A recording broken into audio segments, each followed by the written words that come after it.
सो आज हम लोग कवर करेंगे एंडोप्लाज्मिक रेटिकुलम। एंडोप्लाज्मिक रेटिकुलम क्या है, इसके स्ट्रक्चर क्या है, फंक्शन क्या है, ये सब हम लोग इस छोटे से वीडियो में कवर करने की कोशिश करेंगे। तो हम यहाँ पे कुछ लाइन मेंशन करें एंडोप्लाज्मिक रेटिकुलम के बारे में, हम उसे वन बाय वन पढ़ते जाएंगे और क्लियर करते जाएंगे। तो पहला पॉइंट है कि they are appear to outfolding of outer membrane of nucleus और प्लाज्मा मेम्ब्रेन बाय इनफोल्डिंग। तो हमको सबको पहले तो ये बता दें कि जो एंडोप्लाज्मिक रेटिकुलम है वो सेल्स का एक ऑर्गेनेल है, ठीक, एंड सेल का ऑर्गेनाइजेशन। और ये ऑर्गेनल जो कि हमारा यूकैरियोट में पाया जाता है। और यूकैरियोट का हम एक सेल लेते हैं, जैसे ये एक सेल हो गया, हाँ, इसका ये प्लाज्मा मेम्ब्रेन हो गया और उसके अंदर बहुत सारे ऑर्गेनल्स हैं। पर बात हो रही है यहाँ पे एंडोप्लाज्मिक रेटिकुलम की, तो ये जस्ट क्या बोला गया है कि ये न्यूक्लियर जो मेम्ब्रेन का आउटफोल्डिंग हो गया है या फिर प्लाज्मा मेम्ब्रेन का इनफोल्डिंग हो गया है, जिससे कि एंडोप्लाज्मिक रेटिकुलम का डेवलपमेंट हुआ है। तो इसीलिए हम न्यूक्लियस को बाहर लेते हैं, न्यूक्लियस को बाहर ले लिए और ये न्यूक्लियस का जो आउटर जो है इन्वेलप है उसी का इन आउटर फोल्डिंग हो गया है, तो क्या हो गया ये एंडोप्लाज्मिक रेटिकुलम, ठीक। और अब यहाँ बोला कि ये तो न्यूक्लियस की बात हो गई, लेकिन बोल रहा है कि प्लाज्मा मेम्ब्रेन का इनफोल्डिंग हो गया। अब ये एक सेल है, एक सेल का ये जो प्लाज्मा मेम्ब्रेन है इसी का इनफोल्डिंग हो गया है, तो भी क्या हो गया, ईआर का डेवलपमेंट हो गया है। अब चलते हैं हम लोग आगे। According to which journal 1974 ER is budded up from the nuclear envelope। इनके अकॉर्डिंग ईआर का जो ईआर क्या हुआ, बडिंग हुआ। बडिंग जानती है कि कोई प्लांट है जिसमें कि कोई भी न्यू पार्ट निकलता है प्लांट का, तो बडिंग के फॉर्मेशन होता है। और सेम हाइड्रा के केस में हम लोग बडिंग का फॉर्मेशन देखते हैं, तो वही है कि न्यूक्लियर का जो है, न्यूक्लियर का जो इन्वॉल्व मतलब न्यूक्लियर का जो आउटर वाल है वहीं से ईआर की बडिंग हो गई है। ये लाइन क्लियर हो गए होंगे, हम लोग आगे बढ़ते हैं। फिर देखिए जो एंडोप्लाज्मिक रेटिकुलम है वो दो प्रकार के होते हैं, एक होते हैं रफ एंडोप्लाज्मिक रेटिकुलम और एक होते हैं smooth endoplasmic reticulum. Rough endoplasmic reticulum क्या होते हैं ये देखते हैं। देखिए ये एंडोप्लाज्मिक रेटिकुलम का स्ट्रक्चर है, ये एंडोप्लाज्मिक रेटिकुलम का स्ट्रक्चर है। अब जिस स्ट्रक्चर पे छोटे छोटे डायन जैसे स्ट्रक्चर पाए जाएंगे, मतलब डायन जैसा स्ट्रक्चर मतलब उसको हम राइबोसोम्स बोलते हैं। तो जिसपे राइबोसोम्स पाए जाएंगे उसे बोलेंगे रफ एंडोप्लाज्मिक रेटिकुलम, और जिसपे राइबोसोम्स नहीं होंगे उसे बोलेंगे स्मूथ एंडोप्लाज्मिक रेटिकुलम। जैसे मान लीजिए कोई सरफेस है, वहाँ पे हम लोग कुछ ऐसे छोटे छोटे से हम लोग कुछ रख दिए, क्या बोल सकते हैं, कोई दान जैसा स्ट्रक्चर है, तो उसको हम हाथ से टच करेंगे तो उसका जो सरफेस है वो रफली शो होगा, तो इसलिए हम लोग उसको बोलते हैं रफ एंडोप्लाज्मिक रेटिकुलम। अगर यही जो दाने वाला स्ट्रक्चर नहीं है तो सरफेस कैसा नजर आएगा, स्मूथ, तो हो गया स्मूथ एंडोप्लाज्मिक रेटिकुलम। हम लोग यहाँ पे देखिए स्ट्रक्चर यहाँ पे दिया गया है, स्ट्रक्चर कैसा दिखता है, तो ये है न्यूक्लियस। और देखिए न्यूक्लियस की जो आउटर इन्वेलप है वहीं से क्या हो गया है, एंडोप्लाज्मिक रेटिकुलम का डेवलपमेंट हो गया है, एंडोप्लाज्मिक रेटिकुलम का डेवलपमेंट हो गया। ये ईआर है और ये क्या है, न्यूक्लियस, ये क्या है, न्यूक्लियस। अब देखिए जो ईआर का स्ट्रक्चर है वो तीन पार्ट से मिलकर बना हुआ है। कौन कौन सा, सिस्टर्नी, ट्यूब्यूल्स, वेसिकल। कौन, cisternae, tubules, vesicle. One by one हम इसको देखते हैं आगे। सिस्टर्नी क्या होता है, सिस्टर्नी क्या होता है, फ्लैटेनेड और ब्रांच होता है, stack parallel to one another and bear ribosomes mostly on their surface. तो हम इसको क्लियर करते हैं, क्या बोल रहे हैं। देखिए ये हम न्यूक्लियस, डायरेक्ट न्यूक्लियस से स्टार्ट करें। ये न्यूक्लियस का इनर वाल, ये आउटर वाल। तो यहाँ पे सिस्टर्नी बोला गया, सिस्टर्नी देखिए ऐसे होता है, ये सिस्टर्नी को बोला गया कि चिपटा होता है, फ्लैटेनेड होता है, और इसमें कोई ब्रांचिंग दिख रही है, नहीं इसमें कोई ब्रांचिंग नहीं होती है, और ये एक के ऊपर एक के ऊपर स्टैक होता है, जैसे कॉइन होता है कॉइन को एक के ऊपर रखेंगे कैसे हो जाएगा। तो वैसे ही यहाँ पे क्या है, ये भी जो सिस्टर्नी है वो एक के ऊपर पैरेलली अरेंज होते हैं और इसमें कोई ब्रांचिंग नहीं होती है। और जिनका जो सरफेस होता है वो क्या होता है, राइबोसोम्स को मैक्सिमम कंटेन किया होता है, राइबोसोम्स को मैक्सिमम कंटेन किया होता है। देखिए यहाँ पे स्ट्रक्चर भी दिख रहा है अच्छे से सिस्टर्नी का। ये देखिए एक के ऊपर अरेंज है, चिपटे से है, कोई ब्रांचिंग नहीं है, राइबोसोम्स है। ब्रांचिंग मतलब क्या, देखिए ये देखिए ट्यूब्यूल्स, इसमें ब्रांचिंग है। ब्रांचिंग मतलब देखिए मान लीजिए स्ट्रक्चर है, ऐसे कर दिए, ऐसे कर दिए, ऐसे कर दिए, तो देखिए ये एक यहाँ से ब्रांचिंग हो गई, एक यहाँ से ब्रांचिंग हो गई। तो लेकिन सिस्टम में कोई ब्रांचिंग दिख रही है नहीं। तो वही बोला कि सिस्टम में क्या होता है, चिपटा होता है, ब्रांचिंग नहीं होती है। और इसमें राइबोसोम मैक्सिमम इसमें राइबोसोम पाए जाते हैं और एक के ऊपर एक अरेंज होते हैं।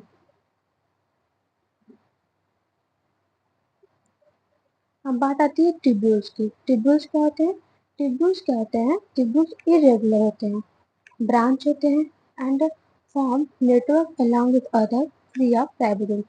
मतलब देखिए ये जो सिस्टर्नी होता है, सिस्टर्नी के जस्ट बाद ये आती है ट्यूब्यूल्स। ये तो हम सिस्टर्नी बना रहे हैं, अब आती है बारी किसकी, ये ट्यूब्यूल्स की। ऐसे ऐसे करके ये देखिए ट्यूब्यूल्स बना, क्योंकि इसमें देखिए ब्रांचिंग दिख रही है, ये ब्रांचिंग, ये ब्रांचिंग, ठीक। देखिए ब्रांचिंग हुई है, लेकिन यहाँ पे देखिए कोई रेगुलरिटी नहीं है, एक साइड ऐसा, एक साइड ऐसा, एक साइड ऐसा, तो इसमें कोई रेगुलरिटी नहीं है। लेकिन ये ब्रांचिंग की वजह से क्या करते हैं, नेटवर्क का फॉर्मेशन कर लेते हैं। ये देखेंगे तो नेटवर्क जैसा स्ट्रक्चर, मतलब हॉट स्पॉट सा रहेगा और इसमें कोई राइबोसोम्स नहीं होते। तो ये क्या होता है, free of ribosome, free of ribosomes. And third क्या है, वेसिकल्स, जो कि वेसिकल्स कैसे होते हैं, राउंडेड होते हैं, ओवल होते हैं एंड वेसिकल्स, वेसिकल्स लाइक होते हैं। और इसमें क्या होता है, फ्री ऑफ राइबोसोम, इस पे भी राइबोसोम्स नहीं होते हैं। और ये क्या होता है, help in transport of material from ER to Golgi, मतलब कि ये जो भी मटेरियल होते हैं इंडोप्लाज्मिक रेटिकुलम में, वो गोल्गी में ट्रांसपोर्ट करते हैं, गोल्गी बॉडी में ट्रांसपोर्ट करते हैं। वो कैसे बताते हैं, देखिए ये न्यू कहाँ गया, ईआर में, यहाँ से जानते हैं कि कैसे हुआ है, ईआर की बॉडी यहाँ से हुआ, ईआर में गया, सॉरी सिस्टर्नी में गया, ईआर के सिस्टर्नी पार्ट में गया, देन ट्यूब्यूल्स में गया, देन कहाँ गया, वेसिकल्स में। फिर इसके जस्ट अब बाद कौन आता है, गोल्गी, यहाँ पे गोल्गी में। तो वही बोल रहा है कि कोई भी प्रोटीन न्यूक्लियस से है वो इंडोप्लाज्मिक रेटिकुलम में गया, इंडोप्लाज्मिक रेटिकुलम से वेसिकल्स में पैक हुआ, देन कहाँ गया, गोल्गी में। तो वही वहाँ बोला गया कि वेसिकल्स का मेन फंक्शन ये होता है कि वो कोई भी प्रोटीन या कुछ भी मटेरियल जो कि ईआर से ट्रांसपोर्ट करना हो गोल्गी में, उसी के थ्रू हो जाए।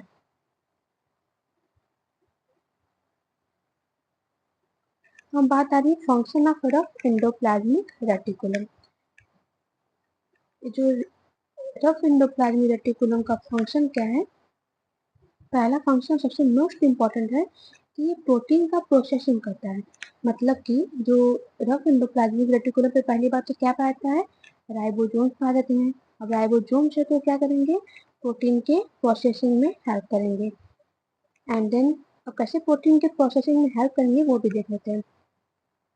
जब देखिए डीएनए है, जब देखिए एक डीएनए मॉलिक्यूल है, डीएनए से बनता है आरएनए। कैसे बनता है, ट्रांसक्रिप्शन की प्रोसेस जो होती है उससे बनता है आरएनए, ठीक।